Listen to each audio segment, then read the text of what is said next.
Canada's premiers are meeting with the Prime Minister about that tonight. As vaccines ramp up, rules about international travel, including crossing the border to the U.S., are still stuck in neutral. It's no surprise there's a need for a plan to get back to normal. 2/3 of Canadians live within 100 kilometers of the U.S. border.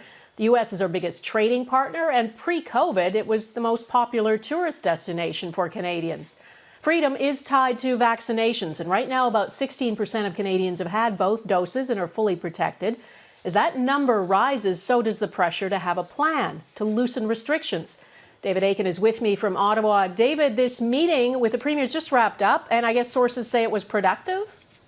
It was productive, but you know, it's interesting, Donna, because at times during this pandemic, some premiers have been howling, of course, for Ottawa to tighten those border restrictions. Well, I can tell you the mood has certainly changed. And so this meeting wrapped up, and the premiers and the PM, in fact, did talk about easing border restrictions, and that was the main item on tonight's agenda.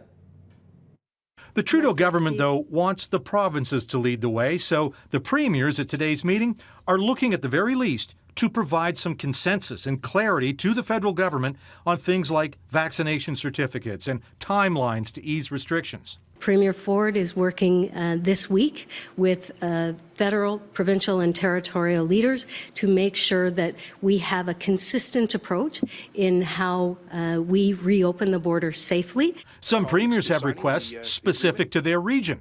Alberta Premier Jason Kenney, for example, wants to reopen the Edmonton airport to international travel. It has been closed to out-of-country flights for 15 months, and that closure has cost the Edmonton economy more than $1 billion. And this is why it's such an urgent need to make sure that we, one, understand what the rules will be to reopen, but two, also make sure that we're set when that does come, that we're set to go and really get into the recovery phase quickly.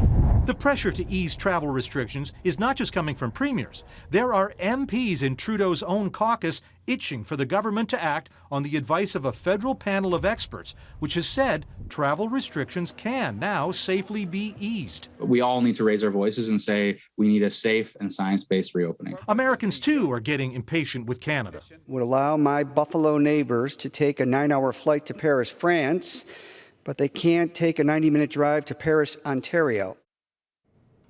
Now, Donna, you mentioned the meeting was productive. That's what I heard as well. Some premiers' offices saying it was uneventful, which is also code for productive. Now, the meeting tonight went long. It was only scheduled for an hour, and they took 2.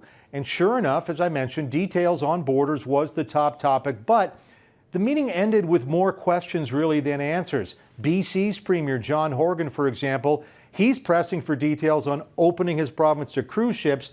But again, no answer yet on that or when fully vaccinated Canadians will be able to return without full quarantine. That's still to come. Donna?